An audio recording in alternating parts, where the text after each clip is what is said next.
It all started with a floral printed invitation card shoved into my mailbox like it was an eviction notice. Karen's handwriting was in glitter gel pen. Mandatory attendance. HOA President's Celebration Bash.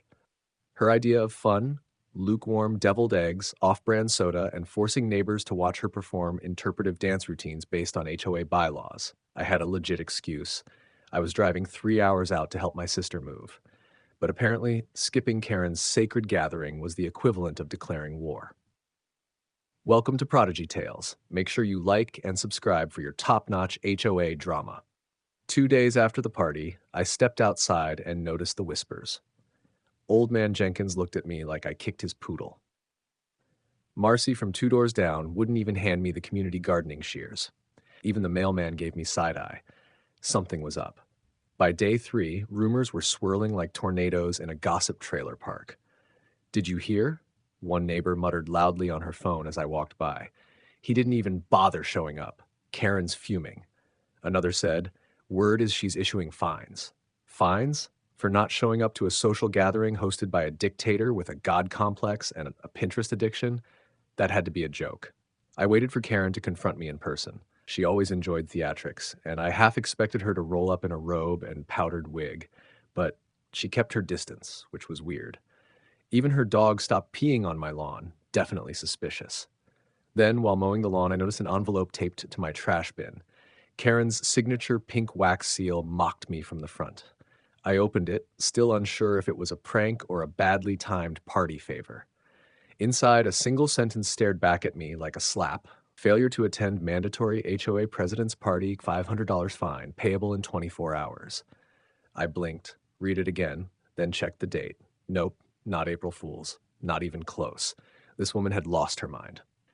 The envelope wasn't just a fever dream dipped in glitter glue. I flipped it over, half expecting a gotcha or at least a QR code to a prank video. Nope. What I got was a payment deadline stamped in red ink like I owed back taxes to Satan himself. I stormed inside, letter in hand, heart pounding like I just opened a Hogwarts howler. There was no way she was serious. Except this was Karen. Karen, who once filed a noise complaint because someone's wind chimes clashed with her peace aura. 20 minutes later, I was pacing the kitchen like a man wrongfully accused of war crimes. I pulled out my phone and called her. She didn't even say hello, just launched right in. "Have you received your fine notice?" Her voice oozed smug, like she'd been waiting all day just to hear me panic. "You're kidding," I snapped. "You can't just charge me $500 because I missed a party."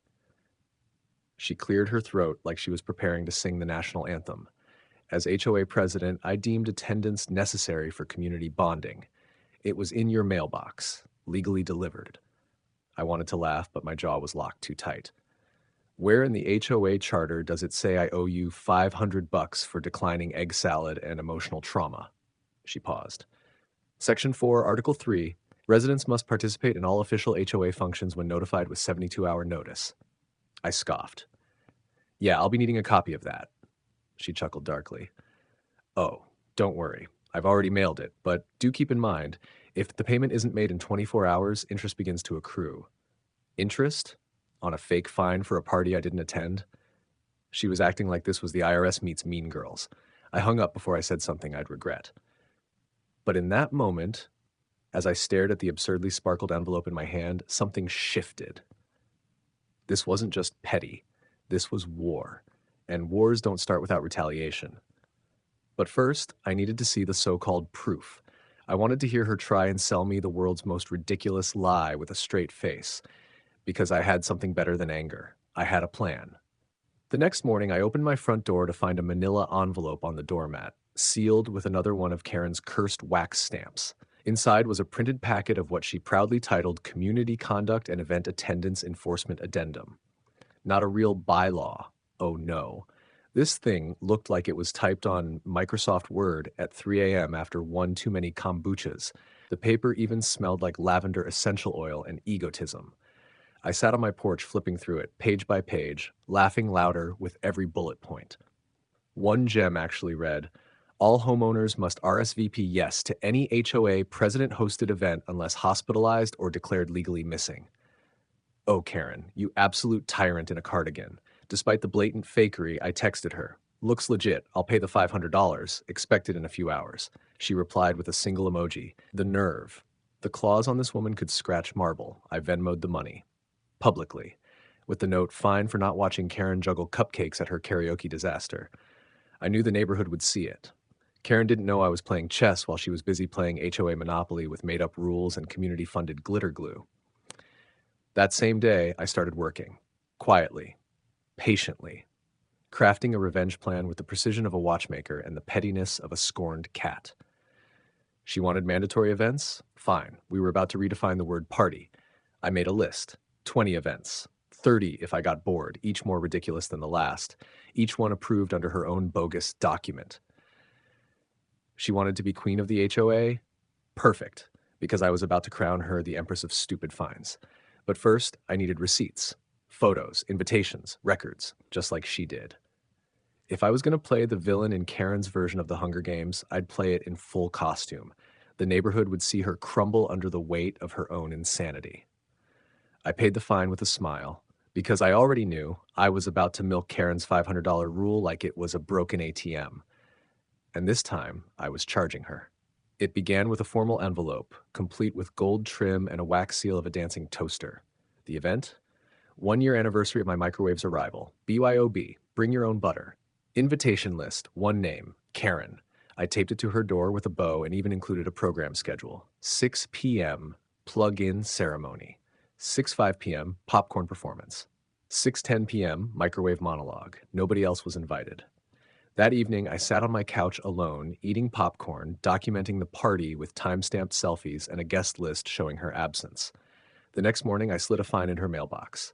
$500. Due in 24 hours. Per HOA Code Addendum 4.3, of course. She ignored it, so I did it again. Dog's half-birthday celebration, costumes required. I threw a paper hat on my dog and filmed a bone-shaped cake presentation, while Karen's house sat quiet across the street. Another fine. Toaster graduation ceremony, celebrating 365 days of perfect slices. Karen no-showed. That's $500, sweetheart. Left shoe retirement party. My vacuum's 2000th suck extravaganza, commemorating the day I first burned toast here. Every party had a theme. Every theme had a paper trail, and every paper trail led to one woman who never showed. Karen came storming down my driveway 3 weeks in, hair frizzed, slippers on, holding a pile of fine notices with shaking hands. "This is insane," she shrieked. "You can't just invent parties and fine people." I pulled out her own document, the same one she'd mailed me, highlighted sections.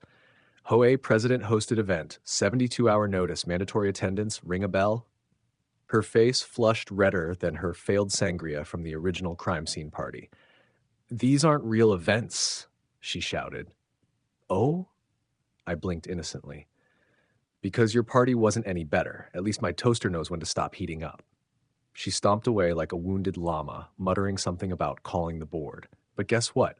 The board had already received copies of every invite, photo, and missed attendance sheet. I knew because I sent them myself, anonymously. Karen couldn't argue the rules when she wrote them. Each time she refused to pay, I added another $50 in late fees. Her mailbox was starting to look like a Vegas casino bill. But I wasn't done yet. The beauty of my plan? I was just getting warmed up. By the 6th week, Karen had gone from HOA Queen Bee to the ghost of block parties past. The weight of her own made-up rulebook was crushing her, one ridiculous invitation at a time. National Left Sock Memorial Day, Pet Goldfish Graduation, Happy Hour with my blender. Each invite was hand-delivered with glitter, stickers, and a perfectly laminated RSVP list featuring her name front and center. And when she didn't show up, which she never did, another $500 fine slid into her mailbox like clockwork. And then it happened. I was watering my lawn one morning when she marched across the street in her robe and fuzzy slippers holding a check in her shaking hand. "You win," she growled, shoving it at me. "Happy birthday to your dog or fridge or whatever it was this time." I took the check slowly. $500 signed and dated, memo line, "For the love of God, please stop." I smiled like I'd just hit a game-winning home run. "Thanks, Karen. You're officially the first and only guest to ever pay for not attending a party about my vacuum cleaner." That broke something in her. She screamed. I mean, full volume, primal scream, right there on my lawn. "This is insanity! You're sick! "You're deranged," she hollered while my neighbor sipped coffee on his porch, casually recording the scene like it was a morning soap opera.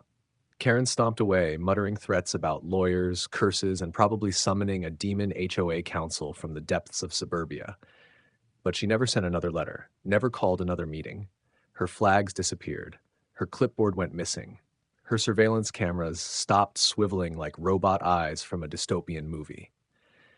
And just like that, Karen, the dictator of dinner parties, the queen of the lawn violations, was reduced to a hermit with a mailbox full of unpaid fake party fines and one real $500 payment hanging over her head like a punchline. I hosted one final event after that. Karen's retirement from HOA presidency, catered by irony. I invited the whole neighborhood. No RSVP required, just bring a lawn chair and a story. She didn't show. Another fine? Nah. That one was on the house. The end. Please like and subscribe for more HOA showdowns like this. Do you think Karen got what she deserved? Comment below.